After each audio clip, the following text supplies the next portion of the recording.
Un saludo afectuoso una vez más en el nombre del Señor, esperando que cada uno de ustedes se encuentre con su bendición, con su cuidado, que cada familia esté siempre con la provisión de nuestro Dios. Tenemos una vez más este tiempo de estudio, de meditación, de permitir que el Espíritu Santo nos pueda decir más sobre su palabra, más sobre lo que está escrito en estas páginas de este libro tan maravilloso que estamos estudiando ya hace varios meses, que es del Apocalipsis. Un, un libro que, como lo he venido mencionando cada semana que tenemos estos videos, un libro que es muy complicado quizás de entender en un principio, pero que cuando se lo va desgajando poco a poco, cuando se lo va analizando página tras página, capítulo tras capítulo, libro tras libro, eh, podemos comprender ese plan soberano del Señor, que Él tiene el control absoluto sobre todo, aún sobre el mismo mal, lo tiene sujeto y lo tiene dominado bajo su autoridad. Satanás en realidad no puede moverse, no puede actuar mientras no reciba la autoridad de Dios.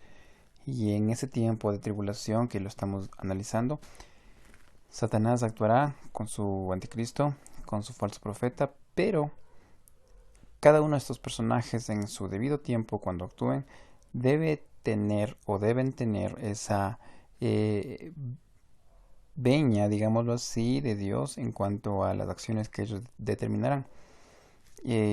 Mucho se ha dicho, mucho se habla sobre lo que es el Apocalipsis, ¿no? Mucho se menciona, y ahora más que nunca se habla de tantas situaciones, ¿no?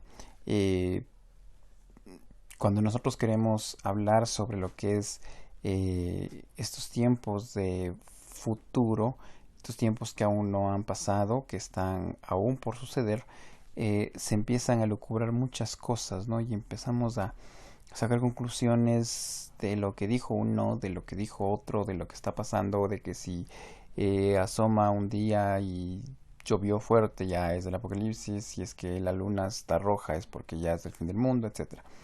Pero está claro, y siempre hago mención de esto, y ese es el énfasis central de todo esto, de que el Apocalipsis, todos los acontecimientos citados, narrados desde el capítulo 4, serán únicamente para aquellas personas que no tengan a Cristo. La iglesia está ya gozando de la presencia del Señor. La iglesia está ya teniendo ese momento de alegría, de gozo, de festejo por ese triunfo de Cristo, ese triunfo eterno que nos ha otorgado la salvación y el acceso directo a su presencia. Ahora estamos concluyendo ya el capítulo 13, luego de 2 semanas, esta es la tercera ya que estamos tratando este capítulo, que nos ha traído dos personajes diferentes pero con un mismo fin, distintos pero procedentes de un mismo lugar, muy diversos en su manifestación, pero muy unidos en cuanto a su fin. Estos son el anticristo y el falso profeta. Aquel anticristo que en todo querrá simular al Señor Jesús, y aquel falso profeta que en todo querrá llevar crédito al anticristo para que él sea adorado. Y como terminamos hasta el versículo 15 la semana anterior, ahí decía que el anticristo actuó, pero también decía que el falso profeta dio vida a una imagen del anticristo, de esta primera bestia. Y la gente empezó a adorarle y a reconocerles a ellos. Es a veces un poco absurdo cuando eh, en todo este transcurso de la humanidad se ha hecho énfasis en la salvación en Jesús, se ha hecho énfasis en la predicación del Evangelio, se ha hecho énfasis en el evangelismo, pero la gente no ha creído. En miles de años, en 2000, más de 2000 años desde que el Señor ascendió a los cielos. Pero allí en la tribulación serán apenas 3 años y medio, aparece el anticristo y la gente creerá por 2 que 3 milagros que haga. Porque así es el pecado. El pecado nos induce a ¿qué?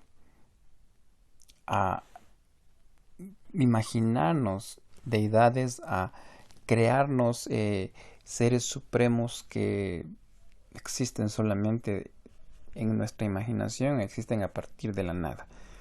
Esto es muy claro. Y cuando uno no tiene esa revelación directa de la palabra de Dios, puede imaginarse como cualquier cosa como un ser divino. Como pasó como en este episodio que se narra en el libro de los Hechos, cuando Pablo llega a Atenas y ahí dice que encontraba muchos dioses por aquí, dioses por allá y una imagen que decía el Dios no conocido. O sea, en otras palabras, aunque no sepamos quién eres, pero te adoramos al final de cuentas. Porque eso es la idolatría, eso es el pecado, ¿no? Que lleva a adorar a cualquier cosa, a cualquier situación que no tenga valor. Pero lo importante siempre será que un hijo de Dios se mantenga firme y claro en lo que cree. Ahora, hemos estado haciendo énfasis en esto de la falsa enseñanza, falsa predicación, la falsa manifestación de una doctrina correcta. Y empezó este capítulo 13 cuando el anticristo empezó a hacer milagros, la gente le creyó. Y está claro, ¿no? Que no necesariamente cuando uno haga milagros o hable de la Biblia es porque está bien. Hay muchos que entre comillas dicen Dios, Jesús, etcétera, la Biblia, no sé cómo, la Biblia, no sé cuánto, pero añaden algunas otras cosas. Ahí se distorsiona la doctrina. Ahora con el falso profeta era lo mismo, ¿no? Él llevó la adoración a un ser que vino por imposición, o más que imposición, por determinación del diablo. Por ese dragón que ya vimos en el capítulo 12. Pero así es, pues, se cree a veces cualquier cosa, pero es por una razón, ¿no? Porque si nosotros nos damos cuenta, cada tiempo que pasa, las generaciones se hacen más dañadas, se hacen más frías, las generaciones que siguen llegando o que siguen creciendo se van cada vez más deslindando de lo que es una verdadera relación con Cristo. Si nosotros hiciéramos comparación cronológica del cristianismo, desde que empezó con la iglesia primitiva, a partir de que Jesús ascendió a los cielos con los apóstoles, vemos cristianos firmes, enfocados en lo que creen. Vemos cristianos que daban sus vidas por el Evangelio y que inclusive hasta tenían todas las cosas en común con tal de todos ser partícipes de lo mismo. Pasamos el tiempo y poco a poco se fue apagando eso. Hoy es casualidad cuando un cristiano lee la Biblia o es casualidad cuando un cristiano tiene un tiempo a solas con el Señor, un tiempo de calidad. Es casualidad. Es casualidad que uno sea fiel al Señor y que se mantenga íntegro en las cosas que uno hace. Es casualidad también que uno en realidad tenga un testimonio correcto ante los demás. Hoy ya no es tanto eso, es ahora un cristianismo muy atractivo solamente a la vista, un evangelio muy atractivo a lo sentimental, pero no a lo práctico, no a lo real, no a lo que es con Dios directo. Y antes de entrar a la parte que trataremos del capítulo 13, quiero tocar una cita del apóstol Pablo que le escribe a Timoteo en la segunda carta, en el capítulo 4. Estos versículos justamente hablan de lo que nosotros estamos pasando ahora como iglesia, cómo nos hemos acostumbrado a esto y cómo el tiempo en realidad está llevando todo lo que estamos viendo. Segunda de Timoteo capítulo 4 versículos 3 y 4, miren lo que dice ahí. Porque vendrá tiempo cuando no sufrirán la sana doctrina, sino que, teniendo comezón de oír, se amontonarán maestros conforme a sus propias concupiscencias. Interesante lo que pone aquí Pablo, ¿no? Se amontonarán maestros, dice, conforme a sus propias concupiscencias, es decir, serán cosas ya humanas, personales, basadas en su egoísmo, su egocentrismo. Y dice el 4, y apartarán de la verdad el oído y se volverán a las fábulas. Así es, dice, apartarán de la verdad. Aparentemente hablarán de Cristo, muchos casos, hablarán de iglesia, hablarán de versículos bíblicos, pero más allá de eso, apartarán de la doctrina que es aquellas personas. Y eso es lo que hoy estamos viendo. Hay más predicadores que hablan cualquier cosa, cualquier texto basado en cualquier realidad antes que en la palabra misma de Dios, a que en realidad ver predicadores que defiendan correctamente la sana doctrina. Ahora nosotros estamos viendo una ligereza increíble en el mensaje y eso proviene de la falta de el estudio o de adentrarse a la palabra de Dios. Pablo lo dice claramente en ese texto, ¿no? Vendrán tiempos en que la gente ya no le gustará escuchar al Evangelio. Ya no le gustará congregarse, ya no le gustará tener un tiempo de devocional, ya no le gustará em, animarles a los otros hermanos, sino todo lo contrario.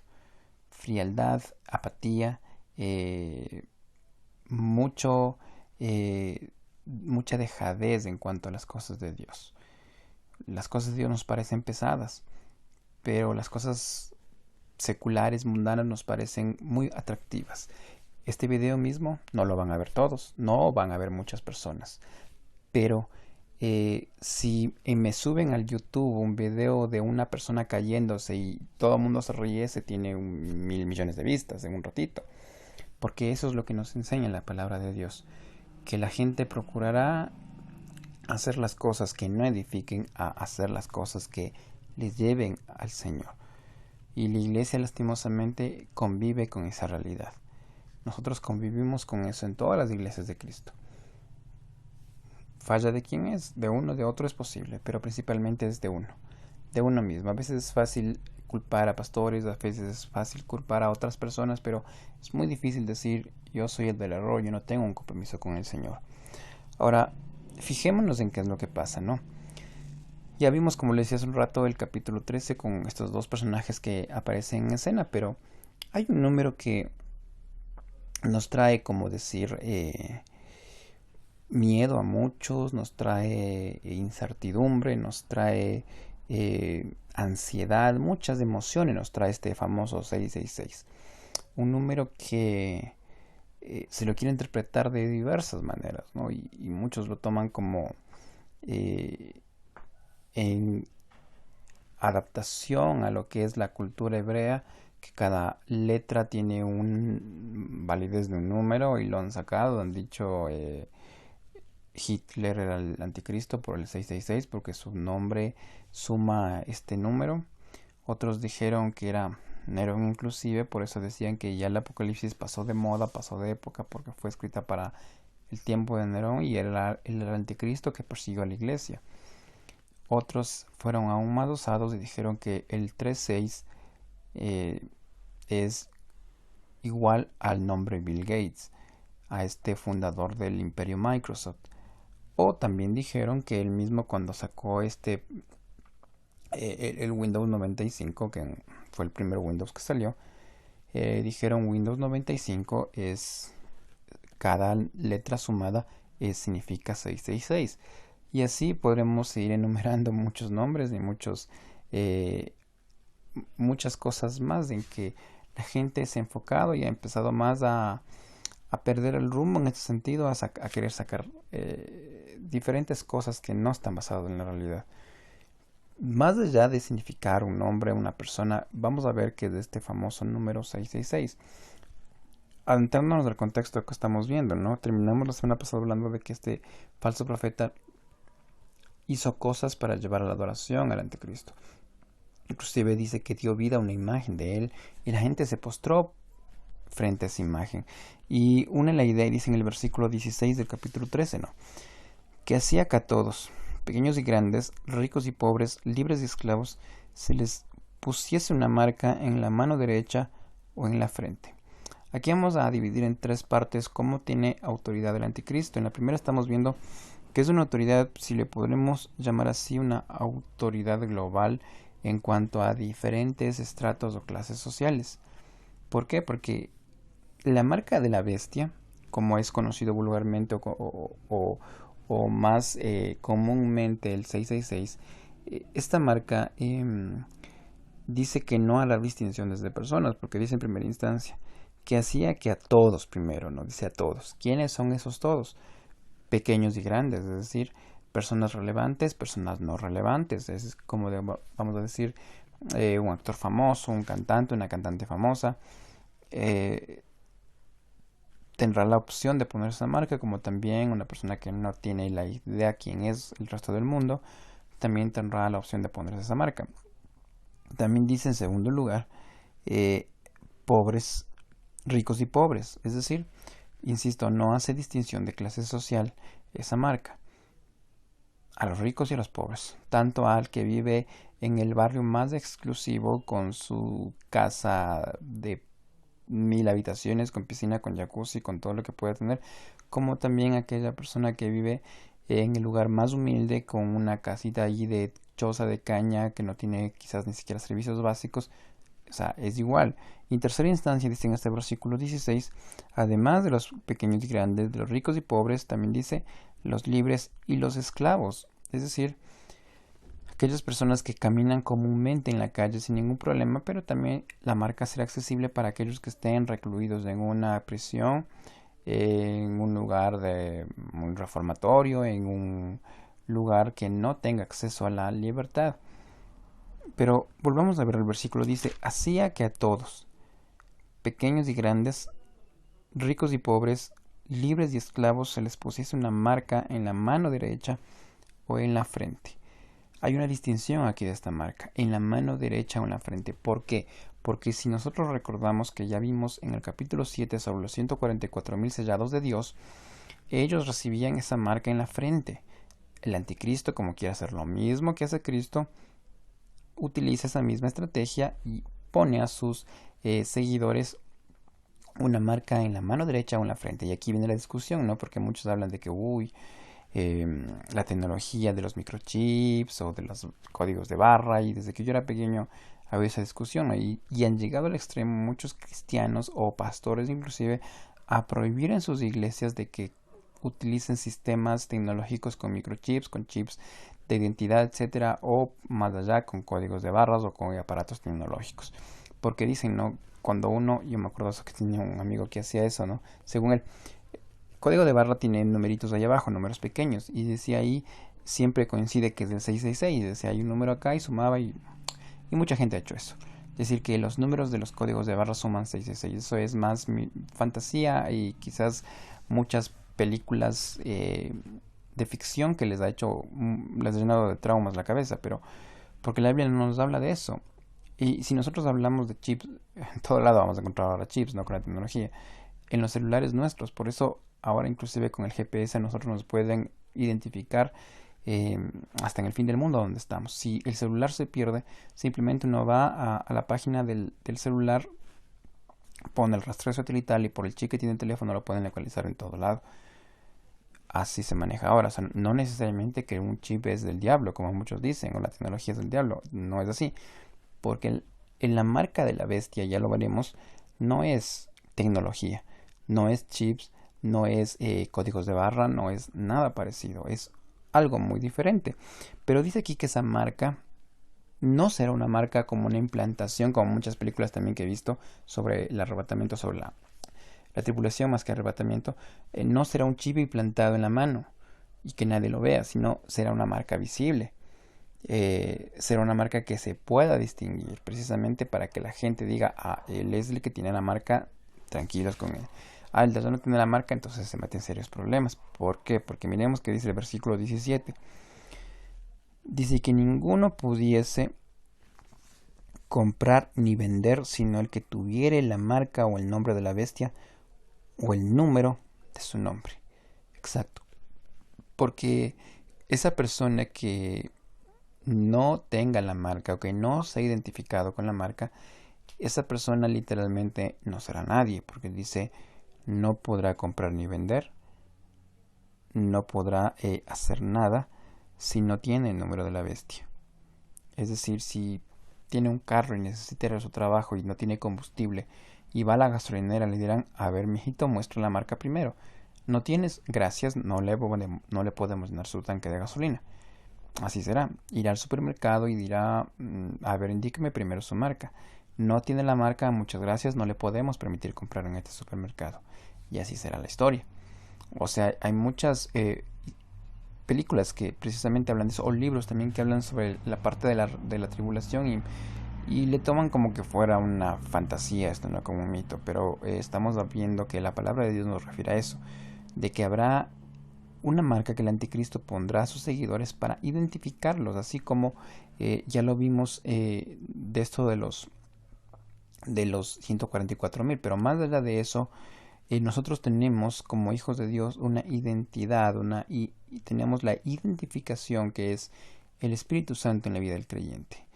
Y como pasó en el tiempo de Moisés, cuando salieron de Egipto, les dijo a los judíos: pongan la marca de la sangre en el dintel de su casa, y el espíritu que matará a los judíos, a los egipcios, perdón, no les tocará a sus hijos. Y así fue.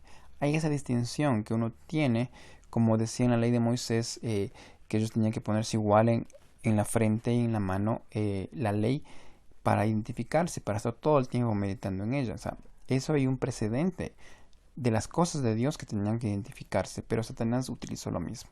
Satanás, por medio de su anticristo, utilizó lo mismo, o utilizará lo mismo. Y aquí dice que ninguno puede comprar ni vender sino el que tiene la marca. Y aquí, eso quiero que entiendan esta frase del versículo 17. Dice: el que tuviese la marca o el nombre de la bestia o el número de su nombre. ¿Se dan cuenta? O sea, aquí describe tres cosas muy diferentes. No exclusivamente es, como les decía, un código de barra o es alguna cosa así, sino será un distintivo muy claro del anticristo, porque dice, repito, ¿no? Y ninguno podrá comprar ni vender sino el que tuviese la marca o el nombre de la bestia o el número de su nombre. Es decir, el 666 simboliza o significa un nombre. Es cierto, hay una ciencia, podríamos llamarlo, que se llama gematría, que es la calidad o la condición de interpretar los nombres por medio de los números. Eso lo utilizaban en el idioma hebreo. Hay lo que se conoce también como la numerología, que a partir de los números se identifican diferentes cosas. Pero más allá de eso, más allá de pensar en que esta letra significa este número significa este nombre, más allá de rompernos la cabeza con esto, como muchos lo hacen, y muchos de esos dan hasta su vida entera por estudiar el significado de este número 666, más allá de eso la Biblia nos aclara, y si nosotros somos lectores sensatos de la palabra de Dios, vamos a entender lo que la misma palabra nos dice, porque repito una vez más lo que dice al final del versículo 17. Dice que la marca dice, repitamos, que ninguno pudiese comprar ni vender sino el que tiene la marca primero dice, ¿no? O el nombre de la bestia o el número de su nombre. Es decir, este 666 simbolizará o significará el nombre de la bestia, el nombre del anticristo. Es decir, pondrán sobre su frente, en otras palabras, como era en el Antiguo Testamento, a los sacerdotes, ¿no? Santidad a Jehová, decía en la frente de ellos. Aquí en cambio el anticristo dirá propiedad de. Y ahí estará el nombre de él. O sea, yo digo eso, ¿no? No es que esto es algo dogmático y va a ser exactamente así, pero eso es lo que trato de entender por medio de la lectura de la Biblia. Pero añade algo más en el versículo 18, ¿no? Dice, aquí hay sabiduría.